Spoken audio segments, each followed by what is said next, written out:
Hello guys, WhatsApp. তো world cup কিন্তু আমাদের দরজার সামনে অলরেডি চলে আসছে। আমরা জাস্ট উঠে গিয়ে দরজাটা খুলবো অ্যান্ড ওয়ার্ল্ড কাপের ভেতরে আমরা অফিসিয়ালি এন্টার করছি। মানে 4টা বছর দেখতে দেখতে শেষ হয়ে গেল। মানে ওই আমার এখনো মনে পড়ে আমরা ওই সেই দিন আর্জেন্টিনা আর ফ্রান্সের মানে কি একটা ফাইনাল ছিল।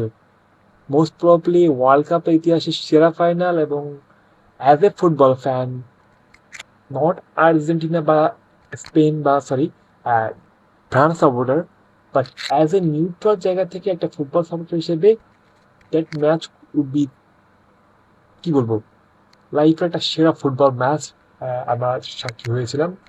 তো এই ওয়ার্ল্ড কাপ নিয়ে আমাদের অনেকের অনেক ধরনের প্রত্যাশা রয়েছে। সবার প্রত্যাশা সেগুলো পূরণ হবে না, কারণ সবার প্রত্যাশা পূরণ হওয়ার জন্য অনেকগুলো টিমকে আসলে চ্যাম্পিয়ন হওয়া লাগবে। But end of the day একটা টিমই চ্যাম্পিয়ন হবে। তো কোন টিম হবে নাকি প্রথমবার? টিমের স্কোয়াড, প্লেয়ারদের মধ্যে আন্ডারস্ট্যান্ডিং, প্লেয়ারদের মধ্যে যে বন্ডিং, সেই সকল কিছুর ভিত্তি করে কিন্তু গতবার Argentina world cup জিতছিল।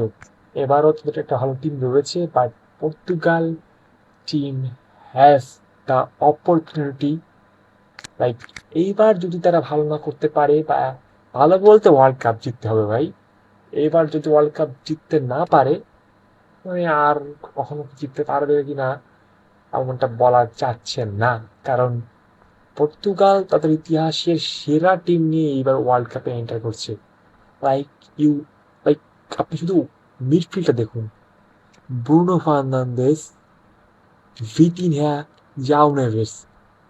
Bruno Fernandes বর্তমানে প্রিমিয়ার লিগের অল টাইম রেকর্ড হোল্ডার, এক সিজনে সর্বোচ্চ অ্যাসিস্টের মালিক।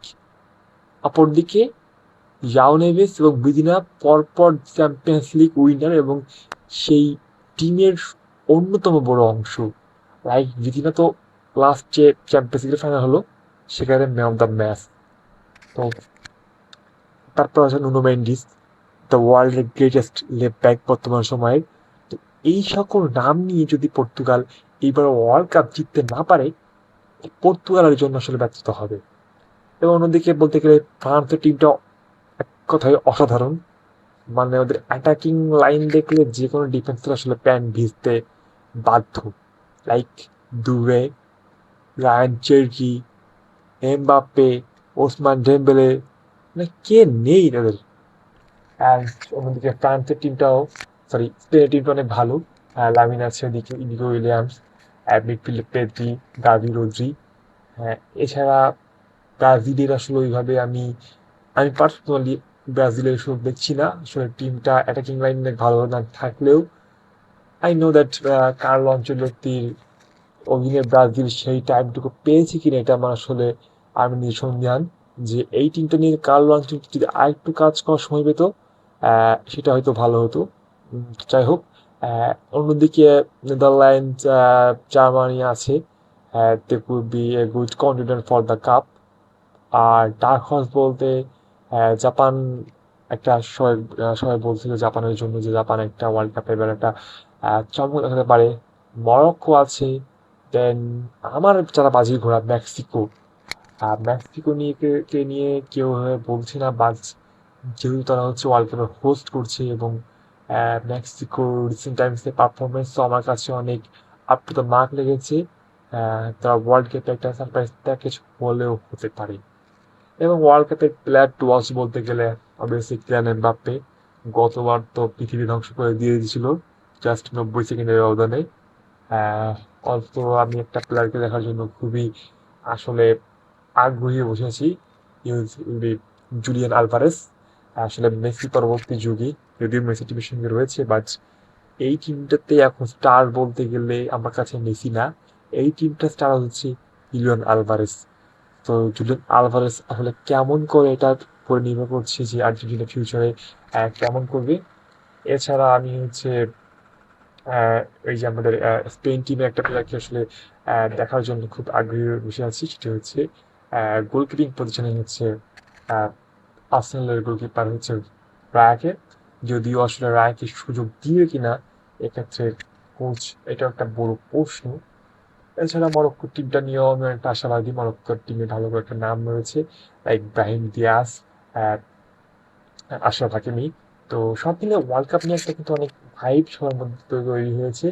তো হোপফুলি ওয়ার্ল্ড কাপ একটা ভালো একটা ফুটবলীয় সিজন আমাদেরকে উপহার দিয়ে যাবে। এবং ফুটবল ওয়ার্ল্ড কাপ বলতে গেলে আমরা ফুটবল ওয়ার্ল্ড কাপের যে গানগুলো আছে, এগুলো আমাদের ফুটবল ওয়ার্ল্ড কাপের যে আনন্দ বা উৎসাহ, ওটা কিন্তু অনেকাংশে বাড়িয়ে দেয়। বাট খুবই ডিসঅ্যাপয়েন্টেড আমরা যে এবার ওয়ার্ল্ড কাপে ওই ধরনের মাপের বা আমরা হচ্ছে গান কিন্তু এখনো আমরা পাই নাই। যেটা হচ্ছে অফিসিয়াল সং ছিল শাকিরার পক্ষ থেকে, দাই দাই। মানে এটা আসলে কি ছিল আমি নিজেও জানি না, আমার বলতে গেলে টোটালি ফার্স্ট্রেটেড হয়ে গেছে এটা শুনে। বাট লাস্টে এসে আইশো স্পিড ডেলিভার এ ব্যাঙ্গার। মানে স্পিডের গানটা ছিল ভাই ওয়ার্ল্ড কাপের থিম সং গুলোকে বাঁচিয়ে দিয়েছে। মানে ওয়ার্ল্ড কাপের থিম সং কতবারও আমরা ডিসঅ্যাপয়েন্টেড ছিলাম, বাট লাস্ট মুহূর্তে ওই যে বিটিএস এর জাংকুনা পাঙ্গু ও একটা গান দেয় যে ড্রিমার, সেটা ওয়ার্ল্ড কাপের আসলে মেন সং হিসেবেই বলতে গেলে চলছে। অ্যান্ড এই সিজনের স্পিড, স্পিড একটা ভাই জিনিস, এ দুনিয়ার সব কিছু পারে ভাই। পাগলামি থেকে শুরু করে গেমিং, ফুটবল, ফুটবলের গান, রেসলিং সব পারে ভাই। তো ওয়ার্ল্ড কাপ নিয়ে আপনাদের প্রেডিকশন কি আপনারা অবশ্যই কমেন্টে জানাবেন। এবং ওয়ার্ল্ড কাপ নিয়ে আপনাদের প্রত্যাশা এবং ওয়ার্ল্ড কাপ সিজনটা আপনার কেমন ভাবে ফ্যামিলির সঙ্গে নাকি ফ্রেন্ডের সঙ্গে উপভোগ করবেন এটাও কমেন্টে জানাবেন। আমাদের চ্যানেলে নতুন থাকলে অবশ্যই লাল বাটনে একটা ক্লিক মারবেন। আমরা একেবারে নতুন, আপনার চেষ্টা করবো ওয়ার্ল্ড কাপ জুড়ে আপনাদেরকে ভিডিও দিয়ে ফুটবলের যে ভাইবটা আরো দ্বিগুণ করার জন্য। তো দেখা হবে পরের ভিডিওতে। Thank you.